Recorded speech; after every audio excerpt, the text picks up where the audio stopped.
স্বাধীনতা দিবসের প্রাক্কালে আমাদের একটি ছোট্ট নিবেদন, একটি শ্রুতি নাটক।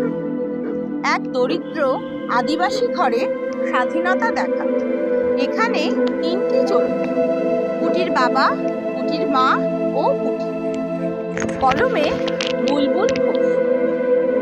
স্বাধীনতা দেখা। ও পুটির মা, চল না কিনে আমরা সবাই মিলে স্বাধীনতাটু দেখাসি।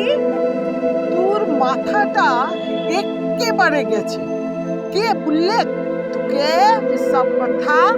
কেনে ভোলা তো বললে ওই ফকির বাবার মাঠে আর সকালটুতে স্বাধীনতা হবে। চল না কিনে ওরা একবারটু দেখাসি। শুনেছি জিলাপিও দিবে সকলকে। আয় পুটি, চল চল, দেরি করলে স্বাধীনতাটু ফুরাই যাবে। মা, স্বাধীনতা দেখতে কেমন?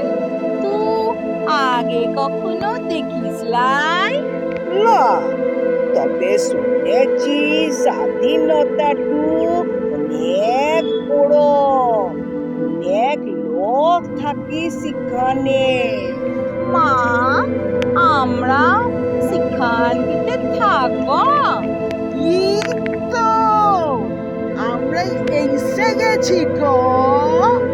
কিন্তু স্বাধীনতাটু কোনটা বটে? উই দেখো, এটা লম্বা বাঁশের মাথায় জয় বাপুরা পতাকা তুললে। হ্যাঁ, আমিও সেটাই দেখলাম গো। তাইলে স্বাধীনতা কোনটা বাপ? এই পতাকার কাপড়টু হবে। অতটুকু কাপড় স্বাধীনতা লয়, ওই লম্বা মস্ত বাঁশটাই হবে স্বাধীনতা। আমরা রোজ একসাথে কাজ করছি, দেবতার পূজা পাঠ করছি, উঠানি করছি, দুমুঠো খিদে পাচ্ছি, তাই হবে স্বাধীনতা। পুটি, স্বাধীনতা দেখে তুই খুশি তো? হ্যাঁ, খুব খুশি লাগছে মুখ। এই দিক মা, জিলাপিতে কত রস, হাত দিয়া গড়াই যেতেছে। রস ফেলিস না পুটি, স্বাধীনতা ফিরতে লাই, রসটুকু সেইটে খেয়ে নে। আবার 1 বছর পর স্বাধীনতাটু আইবে। তখন যদি পেটটা ভরে একটু খেতে পাই, সেটাই হবে গো বড় স্বাধীনতা। আমরা সবাই তখন পেট পুড়ে খাবো গো।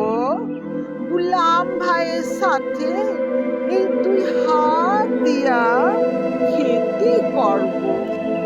আমিও তখন তোমাদের লগে কাজ করবো, ঘর ঠিক করবো, উঠান সাজাবো, সবই আমাদের করতে হবে গো। শহরের বাবুদের মতো কাজ করবো, পুটিকে লেখা পড়া শিখাইবো। লেখাপড়া কোথায় শেখাইবি মা? তুইও যাবি তো? তোরা একসাথে মা বিটি শিখবো কেনে? ও তো স্বপন দেখিস লা, দেখতে লাই, মুদিয়ে সুপন দেখা অপরাধ বটে। এখন শুধু স্বাধীনতাটু ভাব দেখিনি।